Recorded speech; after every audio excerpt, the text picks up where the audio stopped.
सभी दोस्तों को मेरा राम राम। कौन से ग्रह को कौन सी जगह कहाँ पहुँचाना है, ये लाल किताब में बड़ा अच्छा विधान दिया गया है। वैदिक में तो पूजा पाठ है, जिसकी महादशा चल रही है, अंतर प्रत्यंतर चल रहे हैं, उसकी पूजा पाठ करना, दान धर्म करना, ये बताया जाता है।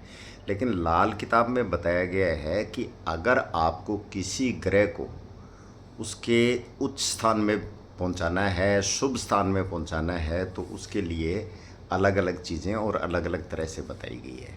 जैसे हमें लगन में किसी ग्रह को पहुंचाना है, मान लीजिए लगन में मंगल का वो पक्का घर है, सूर्य का उच्च भाव है, तो हमें लगन में मंगल या सूर्य को पहुंचाना है, तो उस चीज़ को जैसे लाल धागा हुआ, पिंक धागा हुआ, लाल रंग है वो मंगल का हो गया, पिंक है वो सूर्य का हो गया, तो वो गले में डाल सकते हैं। इसी तरीके से दूसरे और नौवें घर में किसी चीज़ को पहुंचाना है, ये नौवें में भी लागू होगा और दूसरे में भी होगा। तो उसको हमें उस ग्रह से संबंधित है, मान लो चंद्रमा दूसरे घर में उच्च का है, तो हमें जैसे ज़्यादातर क्या है, मंदिर में दूध का पानी का इन्हीं का शिवलिंग पे वो अभिषेक किया जाता है, तो वो एक तरह से चंद्रमा का प्रभाव दूसरे घर में जाता है और उससे चंद्रमा जो है अपने उच्च स्थान पे अच्छे फल देने लग जाता है। तीसरे घर में पहुंचाना है तो इसके लिए बताया गया है कि आप या तो तीसरा जो घर होता है आपका पड़ोस है, या फिर है आपका छोटा भाई, जस्ट आपसे छोटा वाला, या तो उसको उस ग्रह से संबंधित वस्तु खाने को दो। बुध का ये अपना घर है और मंगल यहाँ कारक है, राहु का ये उच्च स्थान है, तो यहाँ उस ग्रह से संबंधित चीज़ें या तो अपने छोटे भाई को दो, या फिर क्या है कि उससे संबंधित चीज़ आप पड़ोस में कोई खाली प्लॉट हो, मकान हो, उसमें डालो, तो उससे वो जो एनर्जी है आपके उस घर में प्लेस होना शुरू हो जाएगी। चौथे घर के लिए बताया गया है पानी।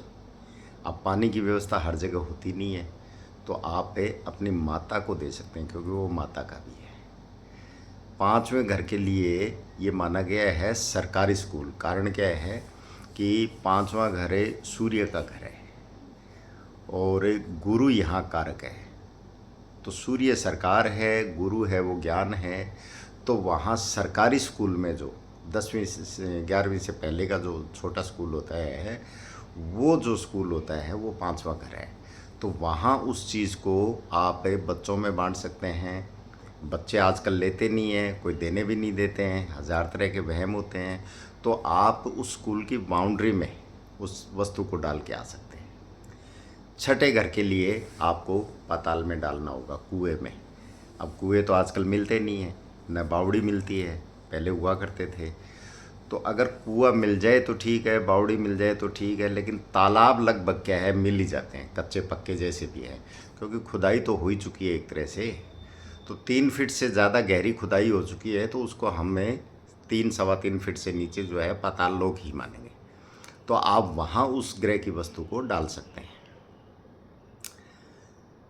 बुध बुध होता है यहाँ मालिक, बुध केतु यहाँ के मालिक हैं, और राहु का ये उच्च स्थान माना गया है, तो उससे संबंधित चीज़ें जो है आप वहाँ डाल सकते हैं। सातवें घर के लिए आपको चाहिए कि आप ज़मीन में दबाएं, क्योंकि सातवां घर है शुक्र का, तो शुक्र क्या है, ज़मीन, और बुध वहाँ कारक है, तो बुध क्या है, घास, हरी घास, तो जहाँ हरी घास हो उस मैदान में वो चीज़ दबा के आए, तो उससे सातवें घर का वो रिजल्ट देना शुरू कर देगा। अष्टम के लिए एक ही है, वो है शमशान। शमशान को अष्टम भाव माना गया है, वहाँ आपने उस वस्तु को फेंक के आना है। कोई ज़रूरी नहीं है आप अंदर जाके फेंक के आएँ, आप बाहर से भी, बहुत सारे लोग क्या होते हैं जो जानते हैं इस चीज़ को, वो बाहर से ही सिक्का फेंक जाते हैं, या कोई चावल वगैरह फेंकने हैं तो वहाँ फेंक जाते हैं, तो इस तरीके से आप बाहर से भी उस चीज़ को फेंक सकते हैं। नौवें घर के लिए पुश्तैनी ज़मीन, पुश्तैनी मकान ये माना गया है, क्योंकि ये हमारा जड़ है, मुख्य है, इसलिए इसको भाग्य भाव कहा गया है, क्योंकि आगे से आगे, आगे से आगे शाखाएं फैलती रहती है। पीपल का पेड़ है ये एक तरह से देखा जाए तो, और ये सभी को छाया देता है, तो या तो आप पुश्तैनी मकान में रखे हो या फिर आप मंदिर में दे दो। 10वें घर के लिए चाहिए कि आप या तो पिता को कोई चीज़ खिलाओ, या फिर सरकारी कार्यालय हो जहाँ पे सरकारी काम होते हों वहाँ आप उस वस्तु को डाल के आओ। जैसे सरकारी पीडब्ल्यूडी का ऑफिस हुआ, जैसे स्कूल को सरकारी नहीं मानेंगे हम 10वें घर में, उस सरकारी चीज़ को मानेंगे जहाँ सरकारी काम होते हों पब्लिक के लिए, उस जगह डाल के आना है। वो सरकारी ऑफिस किसी भी चीज़ का हो उससे कोई फ़र्क नहीं पड़ता, उसकी बाउंड्री में जानी चाहिए। 11वें घर के लिए वैसे तो कोई ज़रूरी नहीं है, लेकिन 11वें घर में किसी भी ग्रह की स्थापना ये तिजोरी का माना गया है। तो आप अपनी जो तिजोरी है या अलमारी है उसमें रख सकते हैं उस ग्रह से संबंधित चीज़ को, या फिर जनता में बांट सकते हैं, क्योंकि ये जनता का भाव भी है। 11वां इच्छा पूर्ति का भी है।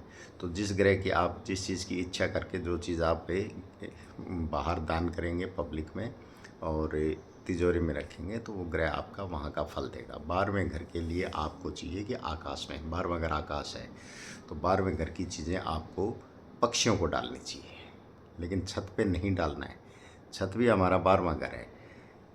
वहाँ पक्षी बैठेंगे तो वहाँ बुध कायम हो जाएगा, और वहाँ बुध कायम हो जाएगा तो वहाँ बुध जो है उल्टा चमगादड़ कहा गया है, वो आपको नुकसान करना शुरू कर देगा। इसलिए छत पे पक्षी बैठना अच्छा नहीं माना जाता। बाहर पक्षियों की सेवा करो, या फिर आप पेड़ पे लटका सकते हो, या फिर जैसे दीवार है तो दीवार के बिल्कुल छत से थोड़ा नीचे, वो भी आपका 12वां घर ही है। और आपका बेड है वो भी आपका 12वां घर है, वहाँ भी आप उस चीज़ को रख सकते हो। तो वहाँ कौन है? राहु और गुरु का वो साझा घर है।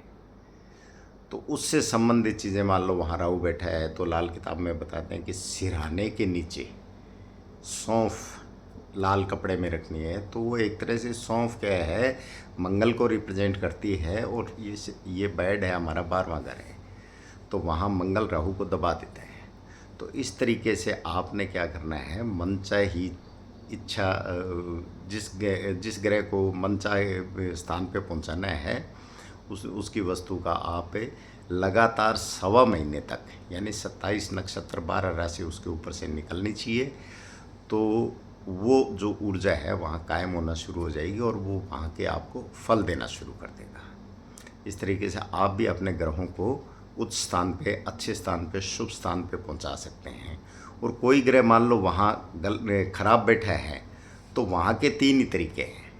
एक तो है आपने जनता में बांटना है, क्योंकि वो पापी बन के आपको ख़राब कर रहे हैं, तो उसका बंटवारा कर दो। दूसरा है कि उसकी क्रूरता को नष्ट कर दो, आप पानी में डाल दो, ठंडा हो जाएगा, चंद्रमा ठंडा कर देता है उसको। या फिर उसको गुरु गद्दी के ले जाओ धर्मस्थान में, बृहस्पति के दरबार में, तो वहाँ वो धर्मियों के नुकसान नहीं करेगा। तो जो ग्रह खराब है इन 3 जगहों में आप दान कर सकते हैं, और जो अच्छे हैं, शुभ करना है, उनको जिस तरीके से बताया है वैसे आप अच्छा कर सकते हैं। आप करेंगे, आपको ज़रूर लाभ होगा। नमस्कार, धन्यवाद।